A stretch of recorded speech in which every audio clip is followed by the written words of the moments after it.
Hello everyone, and welcome to my short-term playthrough after I come off of a really long hiatus. I pretty much recovered just about everything. Now then, it's time for the elephant in the room, the dark horse of the Dynasty Warriors series, Dynasty Warriors 6. Needless to say, ladies and gentlemen, I'm pretty sure everyone has forgotten about this game now that 9 came out, and 9 has been unfairly criticized. Even though, yes, it too has clone weapons, and yeah, the voice actors completely changed. At least it has more characters and a lot of Musou modes. As opposed to this. This game has 21 characters. And only, not 21, 41, sorry. They only have 20 Musou. That's what I meant to say. Yeah, so practically half of the characters in the game gets a Musou. Go figure. And spoiler alert, I didn't unlock them all because, well, that would mean I have to do repeated playthroughs. Oh, yeah, by the way, you think you're gonna actually get something special by importing any data from this game to Dynasty Warriors 6 Empires? No, you're gonna get only 6,000 bonus points for your trouble. No, wait, actually 10,000. Let me rephrase that. You get 10,000 for your trouble. Because I found that out the hard way.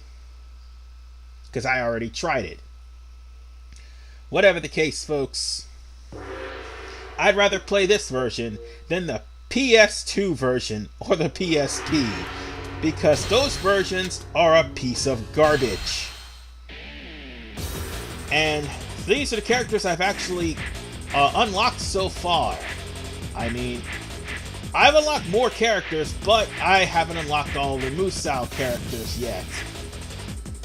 Yeah, Lu Bu is among them. So anyway, let's get Xiao Yu for this one, because I haven't done a Wu playthrough yet. At the end of the 2nd century, the later Han Dynasty was approaching its end. It was a time of war, beginning with a popular uprising known as the Yellow Turban Rebellion. It was during this time that one provincial governor came to prominence. His name was Dong Zhuo. Thinking to bring down Dong Zhuo's reign of terror in the capital, the governors formed an alliance. From the south, Sun Jian, the tiger of Jiangdong, came to the Hulao Gate and announced himself. Beside him stood the handsome Zhou Yu.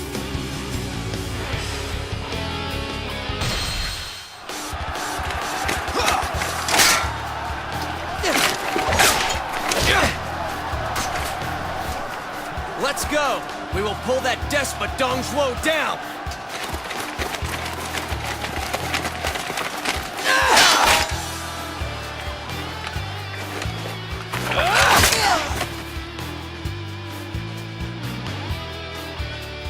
Your father's right. You have no thought for your back. What's that? Please, do not mind me. I was just asked by Lord Sun Jian to watch your back for him. That's all. I realize now why he thought it necessary. Yeah. Well, maybe from my father's point of view, I am wet behind the ears. He also gave you praise. He said you let nothing and no one deter you from your goal. All right. So what do they call you? Zhou Yu. I'm here to aid you, my friend. Dare I say it, ladies and gentlemen, difficulty doesn't matter in this game. Not in the slightest. No matter what level you are playing this on, you're gonna get a warhorse, you're gonna get weapons. Sadly, among those horses, red hair is not one of them. That is only for special. And by the way, the game is a piece of crap. Anyway, this is your skills. Every time you level up, you get 1 nod.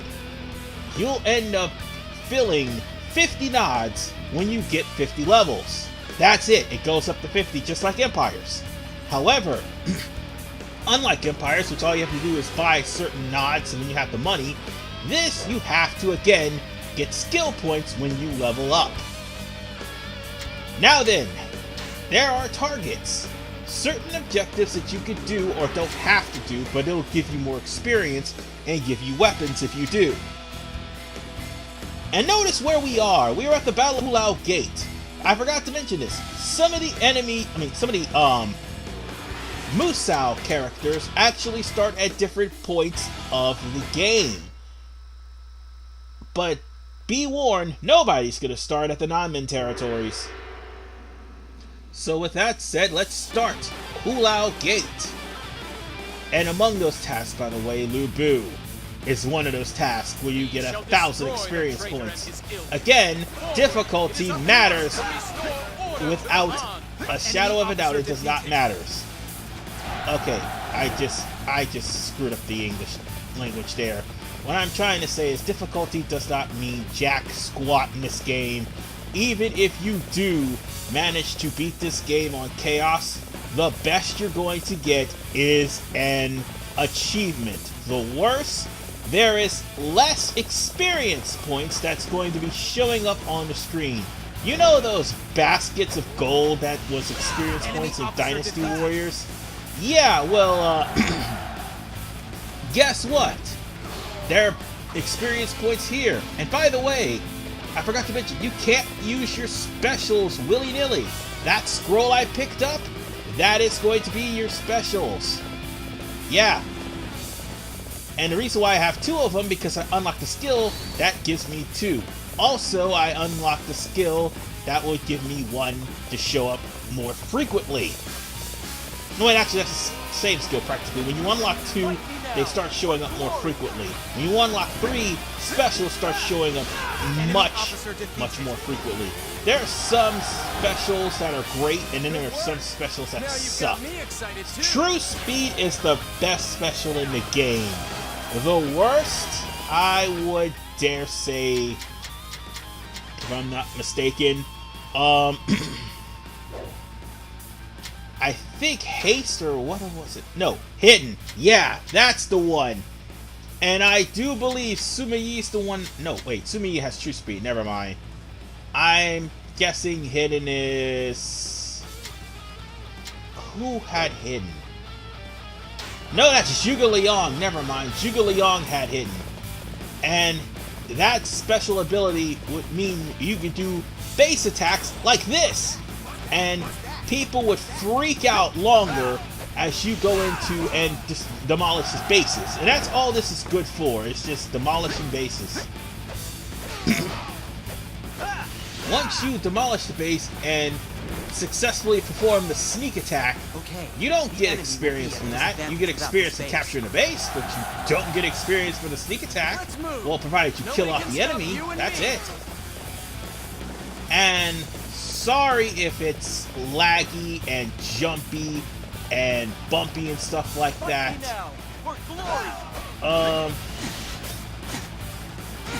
It took a frame rate dip in the middle of the playthrough.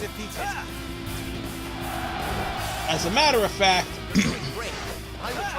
it took a frame rate dip somewhere in the end of the playthrough as well.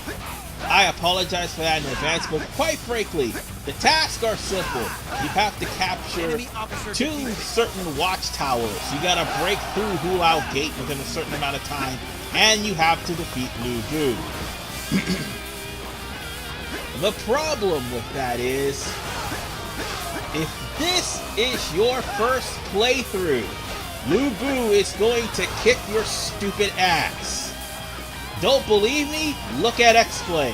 That's the only reason why they got their asses kicked by Lu Bu playing as Xiao Dun. Because ironically enough, Xiao Dun is one of those people that actually start at the Yellow Turban Rebellion, but those idiots forgot to put on skill points, and therefore they got destroyed.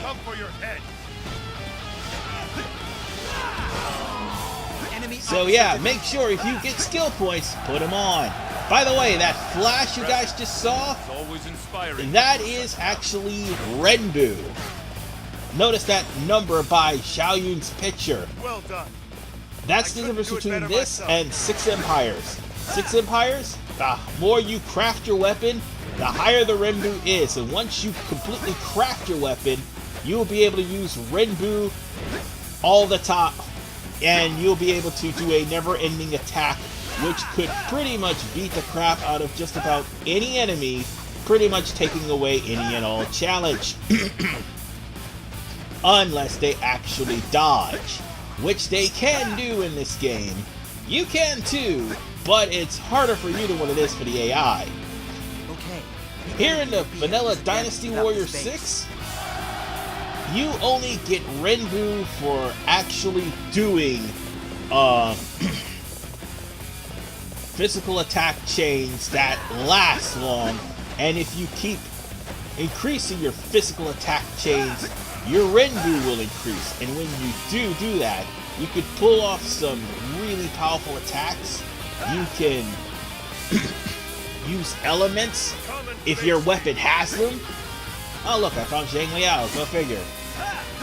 And also, if there's anything that Renbu could actually do, your charge attacks will have a longer extension on them. Oh yeah, by the way, Dynasty Warriors 6 made clashes very easy. They're like a non-issue. I meant to say very easy, but I kind of slipped up there. But yeah, it's very easy. They managed to make it to where you can break through the clashes easier than what you could in Dynasty Warriors 4, 5, and also Dynasty Warriors 3. So once you break their, or should I say win the clash, or break their clash by actually having more meter than what the other guy does, you could pull off some devastating stuff.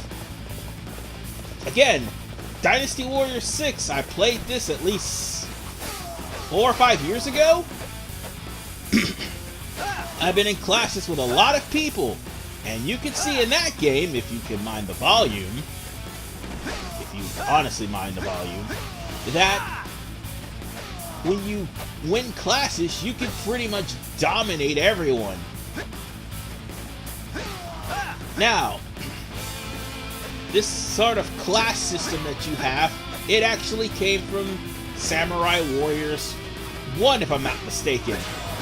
Because Samurai Warriors 1 had that type of class system. If you win the class system, you do a deadlock attack, which you pretty much finish off your opponent by just getting the meter to full and watch him get completely and totally decimated. This game has that too. But I'll tell you what it doesn't have: variety of weapons. As I said before, clone weapons are a thing. Notice the generic officer's weapons. You'll see that just about all of your Musou officers in this game have weapons identical to the generic officers, which is scary to say the least. Enemy officer defeated. And among the people who got a weapon switch that was permanent, Xiao Yu was one of them. The other being Diao Chan and Liu Bei. Well, among others, actually. But Xiao Yu keeps this Bojutsu for the remainder of Dynasty Warriors series. I don't know if 9 changed him or not. I haven't played him yet. I'm still finishing up the quest with Cao Cao first. But I pretty much know that Diao Chan, she permanently keeps the whip. That is a given. Now then, we've come to Hulao Gate. Oh, by the way, I haven't even mentioned anything about the post you have to capture. Simply beat the archers, that's it. But here, we're at Hulao Gate. All we need to do is just stop getting hit with arrows. God damn it, arrows suck. Of course I have a message. Why won't I? And you gotta beat these defense captains so that your team of engineers can create ladders, and not to mention create catapults to break through Hulao Gate. Also, destroy those watchtowers, because those freaking watchtowers have archers that'll snipe you from a distance, because archers are bitches. Yeah, I said that throughout the entirety of Dynasty Warriors 3, and I laughed at archers in Dynasty Warriors 6 Empires. Here, not so much. But I will say this, though, ladies and gentlemen.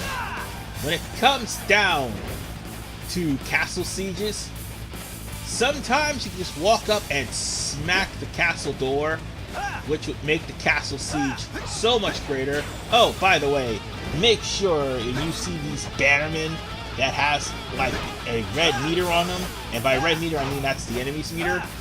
If you see bannermen, kill them immediately. Fight me now for glory. Bannermen appear to give morale to the troops. Not only do they give morale to the troops, excuse me, but bannermen also give troops buffs. Now, your bannerman does the same thing, but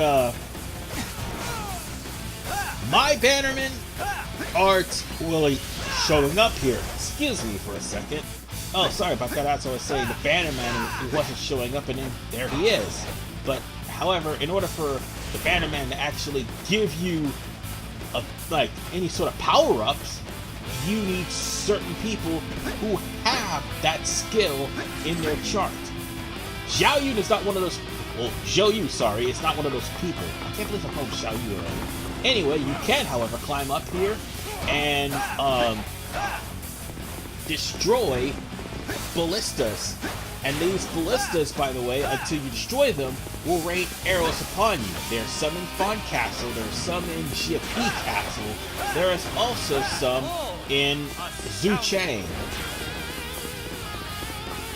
Dear God, Zhu Chang, that is a work of art and a half. But whatever the case, folks, unlike the first mission, which I'm basically going to be successful in the other missions, I may end up missing the target, but I managed to get those targets off screen with other players anyway, so it's not really a big loss to me. The achievement's still going to be gotten because all you have to do is just again, oh excuse me, I have a little bit of indigestion. It's again, just get all of the targets, whoever you can get. Quite frankly, if you just get all 50 of them, that's an achievement there. And by the way, there'll be some doors that need the catapult to break. And the door is actually almost broken. And also the ballistas will be destroyed if the catapult's up. But lo and behold, once the door is broken, well...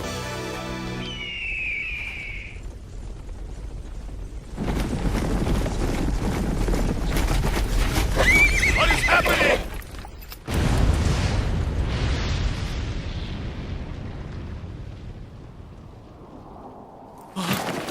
Look at that! It's Lu Bu!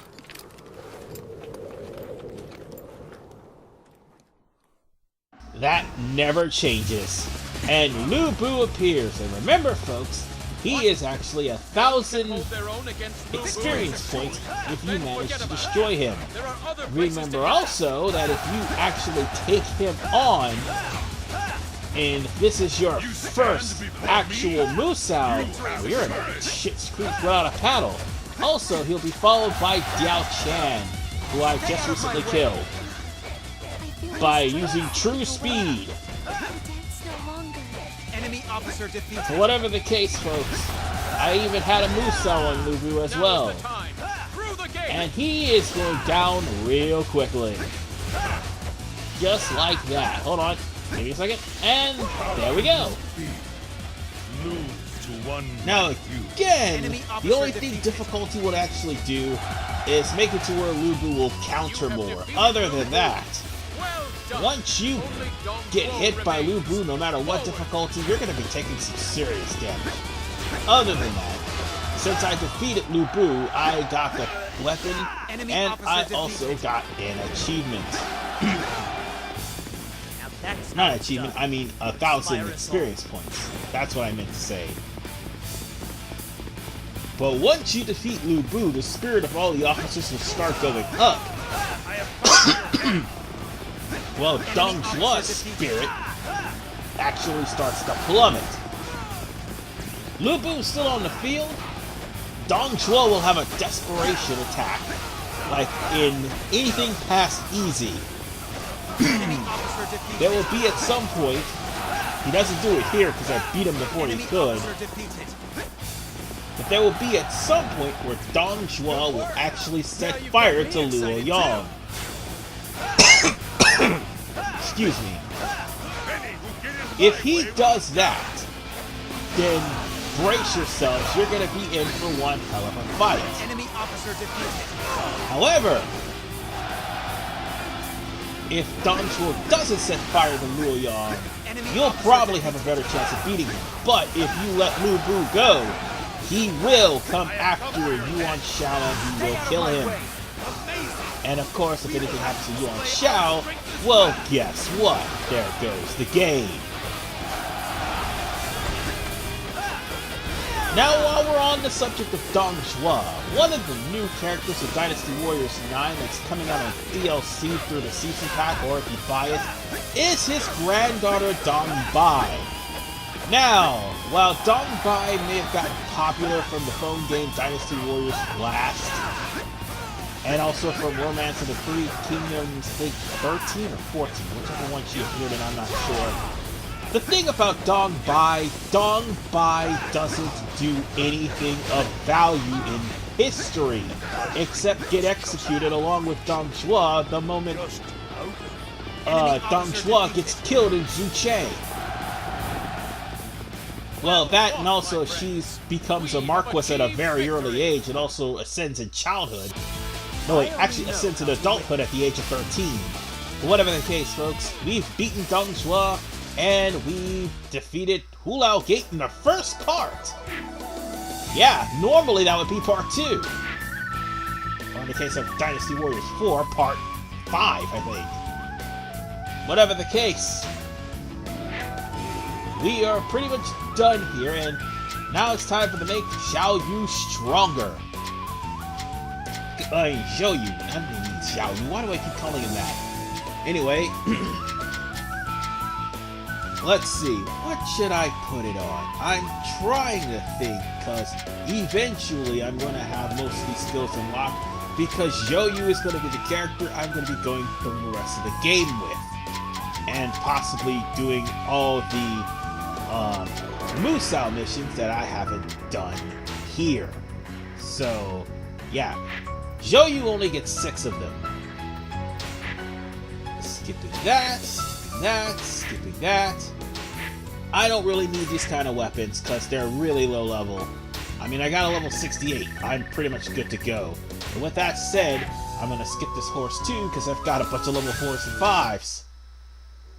So, with that said, ladies and gentlemen, this is RVMan 985, and I will end this part here. Join me next time when I take on the Battle of Wu Territory. This is RVMan 985. We're not even started with... Well, okay, we did start, but let's be honest, the dark horse still rides in the next part.